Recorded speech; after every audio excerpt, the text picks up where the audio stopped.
Year after year, inflation came ahead of crimes, employment, poverty, education, and other major concerns ng ating mga kababayan. But in more recent years, napakamahalaga itong issue ng inflation or pagtaas ng presyo ng mga bilihin. Just to put things into perspective, napakataas ang self-rated hunger and poverty sa ating bansa. At dito papasok yung problema sa ating agriculture sector. In fact, our agriculture sector has been stagnating for a very long time at napakalimitado yung contribution ng agricultural sector sa ating ekonomiya. In short, meron tayong crisis pagdating sa ating food security. Marcos Jr. was off to a strong start with his promise of reviving our agricultural sector at tulungan yung ating mga magsasaka. In short, yung problema natin pagdating sa ating reliance on food imports actually got worse during the Duterte administration, and the rice tariffication law was a disaster. Basically, ang ginawa ng rice tariffication law is import, import, import. Tinanggal lahat ng mga regulasyon or any kind of protection for the domestic agricultural sector. Import tayo ng import, bugbog sarado yung ating mga domestic producers. Grabe yung distortion niya at grabe yung bugbog sarado talaga yung mga domestic producers natin. Smuggling kills domestic industries and undermines our agricultural sector. Welcome back sa latest episode ng Pilipinas 360 Degrees. Pag-usapan natin today ang mga issue na malapit sa tiyan, gut issue. Pagdating sa demokrasya, mahalaga mga gut issues, especially sa Pilipinas. After all, ayon sa mga surveys, consistently, inflation comes up as the most urgent issue. Ito yung pinakamalagang issue sa ating mga kababayan. Year after year, inflation came ahead of crimes, employment, poverty, education, and other major concerns ng ating mga kababayan. But in more recent years, napakamahalaga itong issue ng inflation or pagtaas ng presyo ng mga bilihin. In particular, food inflation. Thankfully, in recent months, medyo bumaba yung inflation, including food inflation. So that's the good news sa ating mga kababayan. But the reality is that after years of heightened inflation due to many factors, including international factors like war in Ukraine, not to mention all sorts of vicissitudes sa ating international food markets, and yes, of course, also domestic policies throughout different administration, not only the current administration. Just to put things into perspective, napakataas ang self-rated hunger and poverty sa ating bansa. There are many reasons for that, and we can explain it. It's not only policies of one administration or the other, at hindi lang mga domestic factors ang involved dito. There are many international factors, including the impact ng Ukraine and Russia war, not to mention yung mga vicissitudes in the international food markets. Ayon sa social weather station, lampas sa 14 million families, that's more than 50% of total families in the country, have identified themselves as poor or mahirap. Self-rated poverty among Filipino families was 63% last December, bumaba ito sa 50% last January, and around 51% naman sa February. 12% naman sa ating mga kabayan identified themselves as borderline poor. Ayon sa social weather station, Visayas had the highest self-rated poverty rate of 62% and Mindanao at 60%. Now, hindi natin makontrol yung mga international factors katulad ng conflicts around the world, not to mention yung mga ups and downs sa international food markets. But what we can control are domestic factors. At dito papasok yung problema sa ating agriculture sector. In fact, our agriculture sector has been stagnating for a very long time at napakalimitado yung contribution ng agricultural sector sa ating ekonomiya. The Philippines is primarily a service-oriented, or some would say low to medium-end service-oriented economy, with the services contributing to more than half of our total gross domestic product, followed by manufacturing, which has seen some modest growth in recent years. Pero pagdating sa agricultural sector, unfortunately, things have not been looking very good. Ang contribution ng agriculture sector sa ating ekonomiya stood at 9.7% in 2018, 9.2% in 2019, 10.2% in 2020, then 9.6% in 2021. In short, not a significant improvement throughout the years, and much of the data we have, of course, is not only from the current, but also the previous administration. Dagdag pa dyan is yung staple food natin, bigas. In fact, throughout the past few years, the Philippines has once again become the biggest importer of rice in the world, even though not long ago, we were among the biggest producers of the rice in the world. Ayon sa U.S. Department of Agriculture's Foreign Agricultural Services, USDA, the Philippines had topped the list of rice importers internationally, followed by Vietnam and Nigeria. Rice imports were projected to hit a record high of 5.5 million metric tons in 2026, ito yung next year. So this will likely maintain our position as the world's biggest importer for the foreseeable future.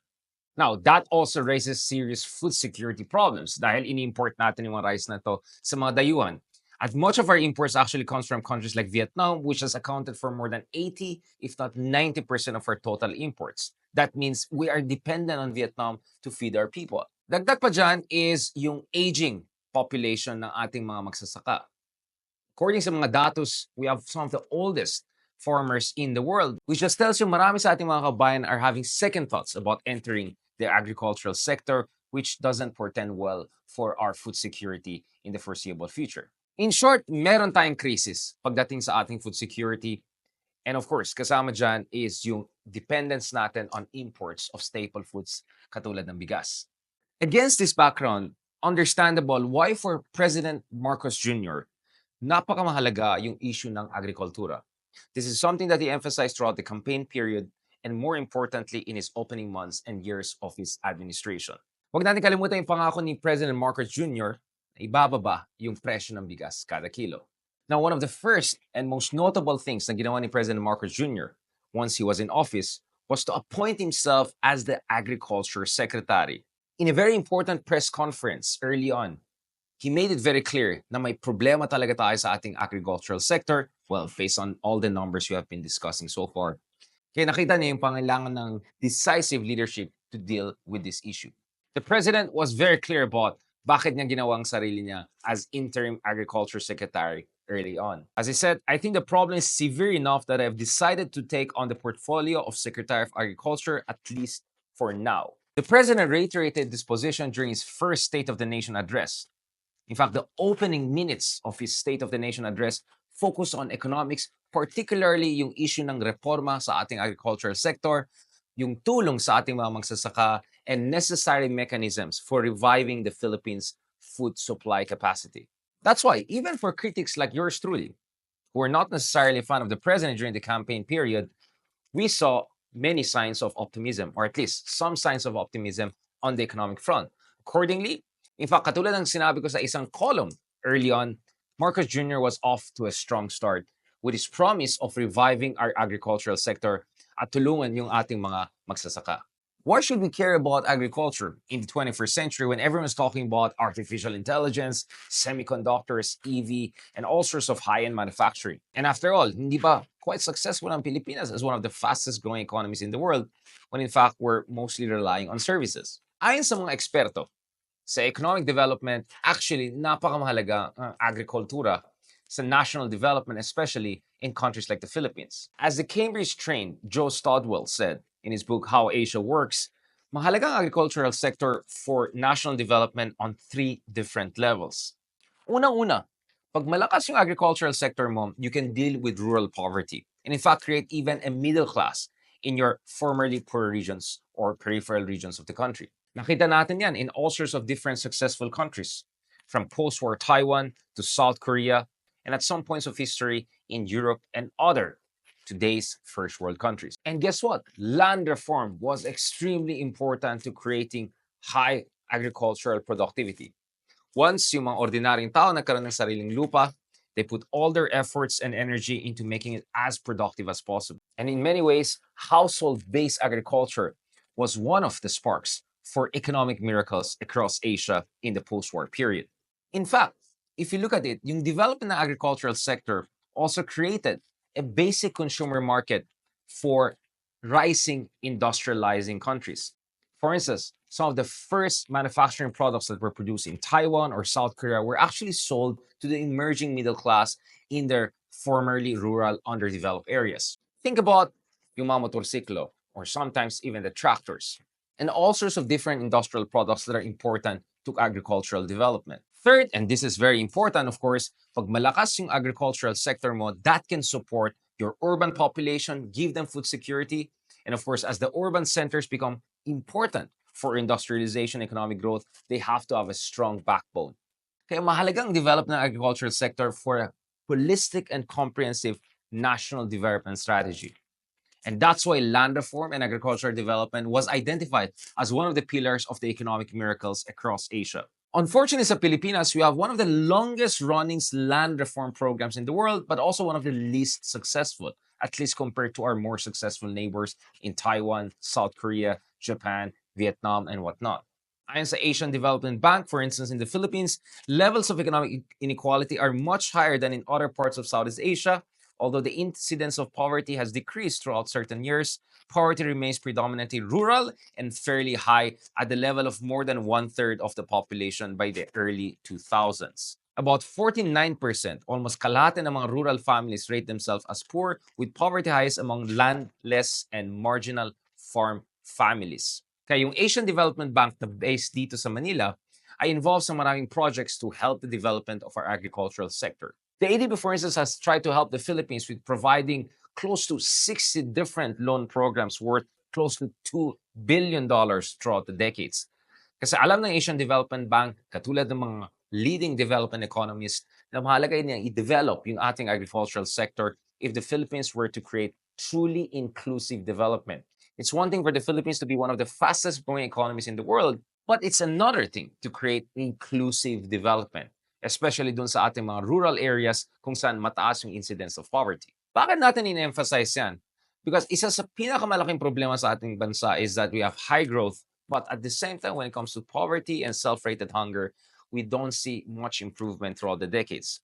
Hindi ito kasalanan ng specific administration per se. Ito po yung arkitektura ng ating ekonomiya. And that's something that we have to change by actively helping and supporting the agriculture sector. And dyan papasok ang Estado or yung gobyerno. After all, the private sector is already very embedded and active in the services sector and increasingly also in the manufacturing sector.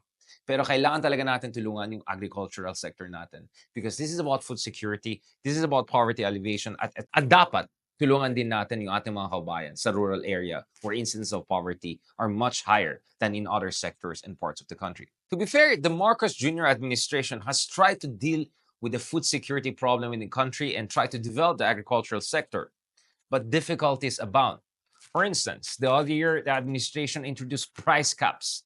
Medyo mahirap magkaroon ng 20 pesos kada kilo ng bigas, but at least you can make sure na hindi aabusuin ng mga suppliers yung mga presyo. Alam natin, isa sa mga malaking dahilan na mataas ang presyo ng mga bilihin is because of the middleman or the businessman who try to juice it out. So it's important for the government to put sometimes price caps. But the problem with the price caps is that they can also create distortions in the markets or dissuade suppliers from getting involved in the supply chain. But the problem also with the price caps is that they also can create distortions in the market. Kasi minsan naman, pag hindi kaya itaas ng presyo ng iba, baka hindi na economically viable sa kanila. Or at least, yun yung sasabihin ng mga kritiko ng price caps. What is clear is that the Marcos administration has tried to do something about this. But maintaining price caps is politically difficult and also economically debatable. For instance, in the second year of his administration, President Marcos set the maximum retail price of regular milled rice at 41 pesos, around 0.72 cents back then per kilogram, and 45 pesos for the higher quality well-milled rice. As of today, we're lifting the price caps on rice, both for the regular milled rice and for the well-milled rice. Pero katulad ng sinabi ni President Marcos Jr., price caps alone are not going to do it. We have to do something more fundamental. Now, speaking of more fundamental reform, tignan din natin yung ating batas. One of the big and bad inheritances of the Marcos Jr. administration pagdating sa Asian agrikultura was the rice tariffication law under the Duterte administration. Basically, ang ginawa ng rice tariffication law is import, import, import. Tinanggal lahat ng mga regulasyon or any kind of protection for the domestic agricultural sector.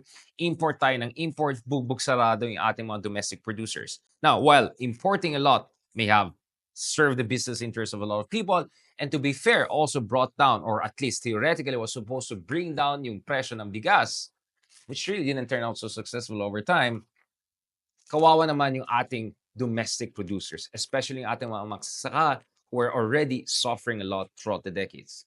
As one progressive scholar put it, the rice tariffication law in many ways was a disaster for the Philippines because it undermined our long-term food security. Ayon sa Dr. Eric San Juan of De La Salle University, the Philippine government passed the rice tariffication law in 2019 during the Duterte administration, despite a strong and united peasant opposition to the rice industry liberalization, which the rice tariffication law facilitates and further accelerates. Amid falling Filipino farmers' income due to the deluge of imported rice, negligible milled rice price decreases for consumers, rising rice prices globally, and in the context of the pandemic that has already disrupted food supplies and is poised to cause continuing instability in the price of imports. In short, yung problema natin pagdating sa ating reliance on food imports actually got worse during the Duterte administration, and the rice tariffication law was a disaster, or actually already in the short run, dun sa ating mga magsasaka. The study made towards the end of the Duterte administration already anticipated all sorts of different disasters for the Philippine food security situation. As the author puts it, the RTL will only encourage the Philippines to rely on imports and also fail to make the local rice industry more competitive. Hence, the local rice industry must be supported rather than allowed to be gobbled up by liberalization, especially that the COVID-19 pandemic proved that countries cannot always rely on food imports. Ang kailangan moving forward, according to the scholar, was more agriculture-oriented research focused on increasing yields, boosting productivity, and planting sustainably as feasible steps in the road to rice self-sufficiency. At ito yung prescription ng ekspertong yan, which actually tracks with every other development expert. So towards the end of the Duterte administration, the proposal was for the Philippine government to make more drastic investments in agriculture and research and development, rural solar electrification, and promotion of more agriculture-oriented research focused on increasing yields, boosting productivity, and planting sustainably as feasible steps in the road to rice self-sufficiency. Now, obviously, na given na kailangan natin mag-invest more in the basic infrastructure ng ating agricultural sector, whether this is the financial part of this, meaning supporting yung mga rural development-oriented banks, or whether ito yung mga roads and other basic infrastructure like irrigation, for instance, given na yan. But isa pa sa ating mga problema is the issue of smuggling. In fact, months into the Marcos Jr. administration, nakita natin how the smuggling issue created all sorts of different political scandals and even forced some reshuffles within the administration's agriculture leadership. And wag natin kalimutan yung big bust just months into the Marcos Jr. administration when it comes to smuggled food products. Noong August 2022, Bureau of Customs officials blocked 7,000 metric tons of sugar from coming into the country via Thailand. Had we allowed this massive amount of smuggled sugar to enter the country, grabing distortion niya at grabing bugbog sarado talaga yung mga domestic producers natin. Smuggling kills domestic industries and undermines our agricultural sector. Now, to be fair, the administration has tried to do something about this. Throughout the years, there were many different busts when it comes to the smuggling problem. Most recently, for instance, local authorities seized around 90 million worth of smuggled sugar and cigarettes at the port of Manila. Officials from the Department of Agriculture, Bureau of Customs, and Sugar Regulatory Administration jointly inspected yung mga confiscated products. It goes without saying more busts have to be done because something is obviously very wrong. Masyado tayong bukas sa importation of rice from overseas. So paano naman yung ating mga domestic producers? So as much as we want to make sure na affordable yung presyo ng mga bilihin, especially staple food like rice, we have to also make sure that we can produce them ourselves as much as possible, and that any law that is passed is not just going to benefit whether smugglers or businessmen or importers. It has to benefit ultimately the Filipino people, including yung ating mga magsasaka. Dito sa latest episode natin ng 360 Degrees, pinag-usapan natin the many dimensions of crisis and challenges, but also opportunities pagdating sa ating agrikultura and food security. To know more about this, kausapin din natin yung relevant officials from the Department of Agriculture para talakayin naman natin yung ginagawa ng gobyerno or balak gawin ng ating gobyerno to make the Philippines a more food self-sufficient country, a more prosperous country, at tulungan naman yung ating mga magsasaka.